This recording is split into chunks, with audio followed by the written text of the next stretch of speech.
Hi, I'm Tova Walsh. I am the chair of the PhD program at UW-Madison, and I'm here with Christy. I'll let you introduce yourself, Christy. And I'm Christy Slack, and I am the outgoing chair of our PhD program in social welfare, and also a professor at the school. So we are excited to talk with you about some of the frequently asked questions that we get about our PhD program and hopefully provide some answers. So we're going to start off by talking a little bit about why you might want to get a PhD in social work. And, a PhD in social work is, it's an academic degree. It's a chance to dive into research. And it's also, one of the things that's special, I think, about doing a PhD in our field is that while we work in a broad range of research areas, there is kind of a common thread of social justice that runs through. So what we, tend to attract in terms of students is, people with interests all over the map in things like mental health, child welfare, and, aging, health disparities. And with an interest in research-focused careers. So it may be in higher education, it may be in research faculty positions, in tenure track positions, or it might be in research-focused institutions like think tanks, maybe in policy settings, but generally with a real kind of applied focus on kind of making things better, understanding how to solve really challenging social problems, and thinking about how to bring a social justice and equity lens to the work that we do. So, one of the things we like to talk about is what the difference is between a PhD and a DSW degree and why you might want to consider our PhD program. So it is specifically training to be engaged in scholarship, to be doing research, to be training the next generation of social workers and social work researchers. And that is part of a PhD program, whereas in a DSW program, there's more of an emphasis on advanced practice. So people who go for a degree like that might be interested in taking on a leadership position in a nonprofit or in some kind of social work practice setting. If you're looking into our PhD program, we're expecting that you are really going to be, interested in research in careers both within and outside of academia. And we try to prepare you for both of those options. Christy, do you want to add to that? Thoughts about why somebody might choose to pursue a PhD in social work? No, I think you've hit on the main points, and especially that distinction between the PhD and the DSW, because that's often a discussion I have with prospective students, is which route is more in line with their career goals. Great. So I'll talk a little bit about what to expect from our PhD program, and just want to reiterate a couple of things that Tova mentioned. It is very focused on developing your research skills, and we do equally value research skills that are quantitative and qualitative in nature. So we train our students in rigorous methods for both kind of camps or approaches to research. And we also embrace and encourage students to consider careers in both academic and non-academic positions, as Tova said, and that's not typical in every PhD program in social welfare. We do have a heavier emphasis on policy in our program as opposed to direct practice, but there are a fair number of our faculty who are designing programmatic interventions that have practice components and doing evaluation work around those types of interventions too. We have 4 kind of tracks in our PhD program. Our standard program is meant for students who already have an MSW degree from a US CSWE accredited program. And then we have other tracks for folks who either don't have an interest in getting an MSW along the way, or who would like to complete that requirement along with their PhD. So our joint program has 2 tracks. One is for prospective students who may have a bachelor's in social work already, but want to complete the requirements for a master's degree. And one track is for folks that have neither a BSW nor an MSW and want to complete those MSW requirements along the way. And then we have a PhD only track, and this is for people who have a master's degree in some other discipline or profession. And they would like to have just the PhD in social welfare.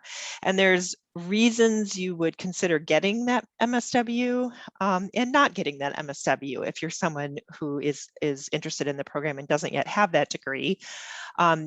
Certainly, if you're interested in an academic position in the social work world, there is an advantage to having that MSW degree. But in some cases, you may have an MSW from another country and just wish to complete the PhD only track here. And depending on where you want to apply for schools when you're done, that may be just fine. There are many schools of social work that would like to have not only the MSW degree, but some amount of practice that occurs after that MSW degree. And Tova's happy to talk to you about that further if you have more questions, which route is meant for you. If you're in doubt about whether you want that MSW and you're someone who doesn't yet have it, we'd recommend applying to the joint program. You can always change your mind to a PhD only track if you have a master's in another discipline before your first semester starts. And I do want to just mention too that if you want to be considered for our master's program, in the event you aren't admitted to our PhD program, you do have to apply for that separately at the same time that you're applying for the joint PhD MSW program. There's a typical pathway through our program. So in general, there's 2 to 3 years of coursework, depending on whether or not you're pursuing that master's degree as part of the process. For the standard and PhD only tracks, it's 2 years. For the joint program without the BSW, it's typically 3 years of coursework, or 2.5 if you come in with a BSW. We have a certain number of required courses within our school, but we have an interest in training you in interdisciplinary topics and methods. So there are some fair number of requirements outside of the School of Social Work as well. After completing the coursework, or towards the end of that time, you will begin thinking about your preliminary exam. And in our school, what we mean by a prelim is a comprehensive paper on a topic that is of research interest to you. It's essentially a very rigorous and comprehensive review of the literature and critique of that literature. So as you go through your coursework and work with your advisor in the program, you will develop the question or questions that you'll work on for your prelim, and you'll have a committee that sees you through that process. Once you pass that written prelim and there's an oral defense that comes along with it, you'll become a dissertator, meaning you've finished your coursework and you've finished your prelim requirements, and now all you have left to do is write your dissertation and do the research that informs it. You'll also have a committee for that requirement as well, and that committee will include tenure track faculty from the School of Social Work, as well as at least one faculty member from another academic department in the university. The typical time frame for completing is 4 to 5 years, again, depending on which track you're in and depending on the nature of your research and your dissertation. There's a strong mentoring component in our PhD program. So you're assigned a temporary faculty advisor when you're admitted to the program, someone whose interests align with yours in some way. But you may find as you go through the program that your interests are actually more aligned with a different tenure track faculty member, and that's completely fine. So as you're in the program, you'll be exposed to all the faculty and their different projects and interests, and it's an opportunity for you to see where you really fit in terms of your research interests. We also have a model of mentoring that we call collective mentoring. So it's not just your advisor that gets to know you, but it's all of our tenure track faculty. And we help you get to know all of them so that your needs are known to them and they can create opportunities or forward opportunities your way to help you build your skill set. So I don't know if there's anything else you want to add to that, Tova.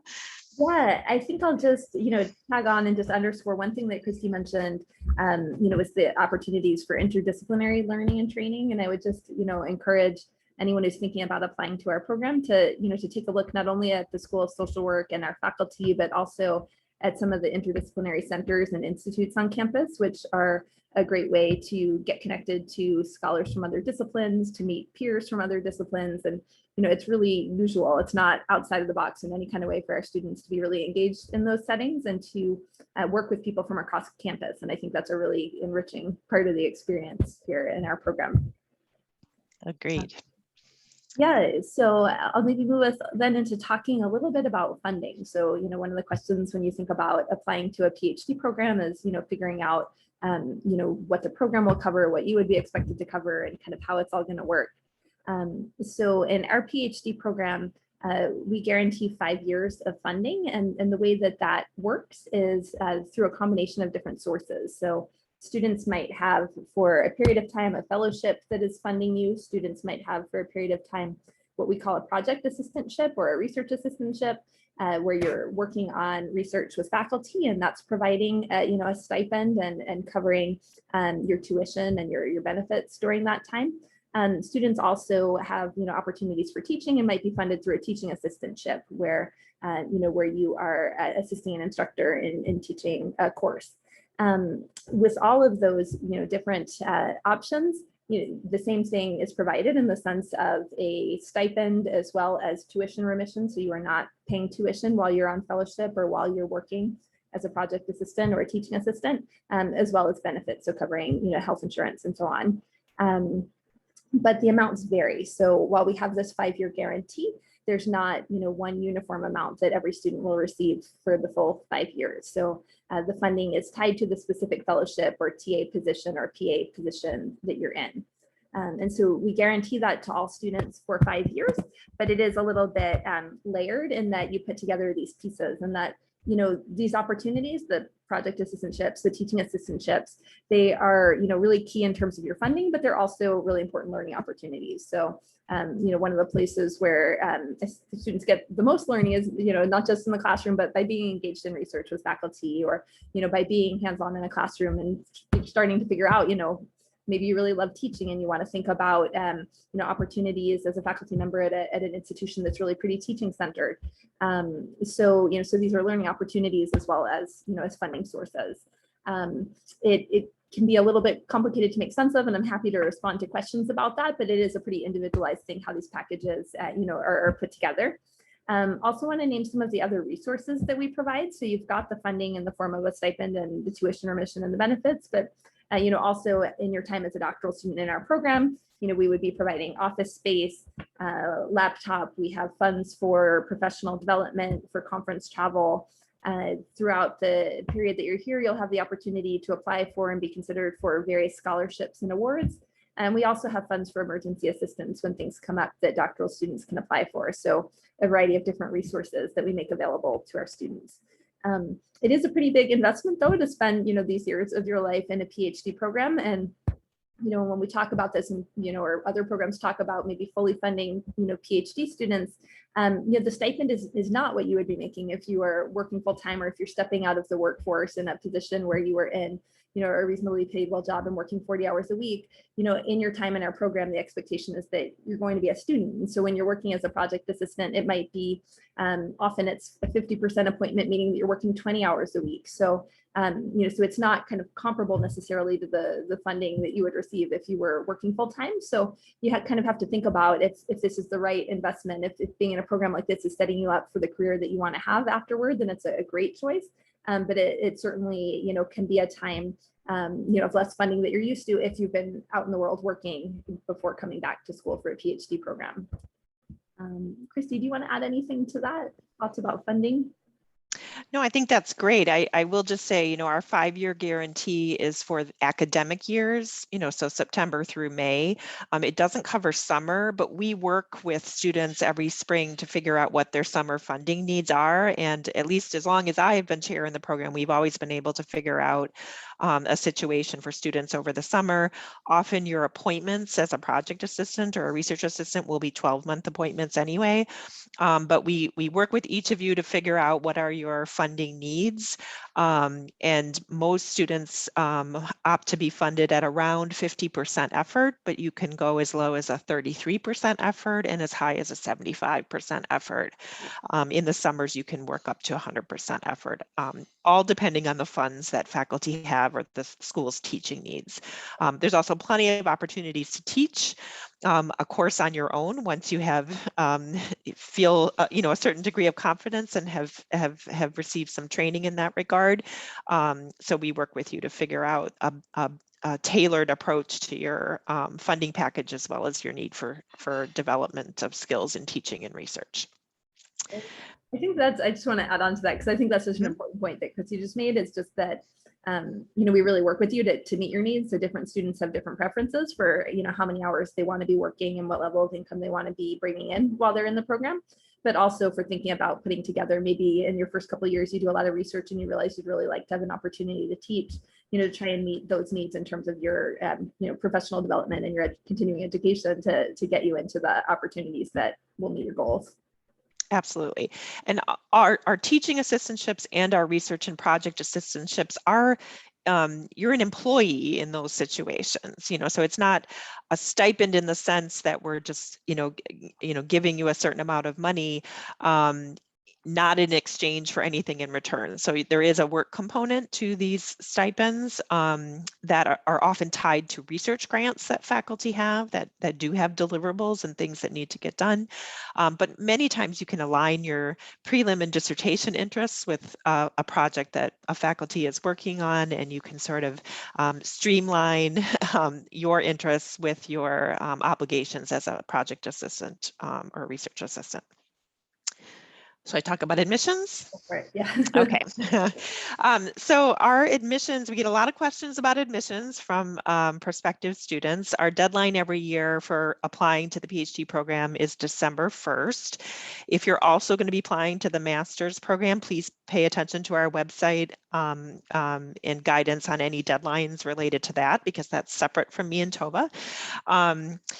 The GRE, the test, the graduate records examination test that is often required for PhD programs, is a requirement of our program, but we have sort of suspended that requirement during the pandemic. And if you're watching this video and thinking about the admission cycle for fall 22, we are not requiring the GRE for this admission cycle, but it may go back to being a requirement after that time. So check our website to determine that. We have a holistic admissions process. There's a committee that reviews all applications. And so it's not common, in fact, it's not how we do things in our program, for a prospective student to reach out to a faculty member and ask if they could work with them. That's not how admissions works in our program. You apply in a committee comprised of tenure track faculty members and more senior doctoral students. We'll review all of the applications that come in, and we'll make an initial decision around who we think our faculty should consider. And then there's a second stage where faculty who may be working with one or more of the prospective students review the applications themselves and make a decision about whether they'd like to admit each student. So it's perfectly fine to reach out to faculty members to talk with them about their interests, but it's not the process for getting admitted to the program. We look at, in addition to the GREs, we look at your personal statement, and we look for a conviction around wanting to develop research skills and have a research-oriented career, because that is how we're set up to train students. And we also pay particular attention to what we call fit. We don't want to do you a disservice by admitting someone who we don't have any faculty members doing research in your interest areas. So please pay attention to the research interests of our tenure track faculty. They're on our website. And you don't have to be exactly aligned or even know specifically what your topic is going to be, but there should be one or two faculty members who you could see yourself working with and developing your own research interests in alignment with theirs. Letters of reference are important as well. We do require a certain number from prior faculty members you may have had. If you have trouble with that part of the requirement, you can talk to Tova about strategies around that. And then your writing sample is also very important, as well as your CV or resume that you submit as part of your application. There are situations where students who apply and really want to be in our program may not get in the first time they apply, but may get in a second time. We encourage you to apply to lots of PhD programs if this is really your interest, because our cohorts are small. We typically only admit and enroll about 4 or 5 students a year, and we'll get about anywhere from 50 to 70 applications per year. And you also want to have some options in terms of different funding packages and offerings from multiple schools to consider, if that's at all possible for you. Anything else you want to say about admissions? Yeah, I think I would just add that the later stage of the process, if you do receive an offer of admission, we look forward to hosting people at a visiting day, ideally in person, and in a pandemic year, potentially virtually. But there are opportunities to really kind of get to know our school better and our faculty better, to feel out the fit for yourself, since it kind of goes in both directions to find a good fit.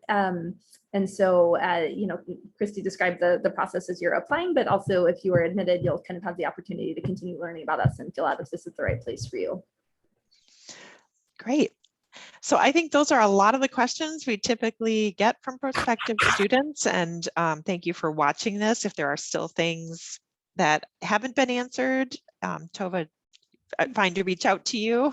Absolutely. Yeah. Feel free to, email me if you came into this with questions that we haven't touched on. I'd be happy to hear from you and try to answer those for you. Yeah. Thank you all.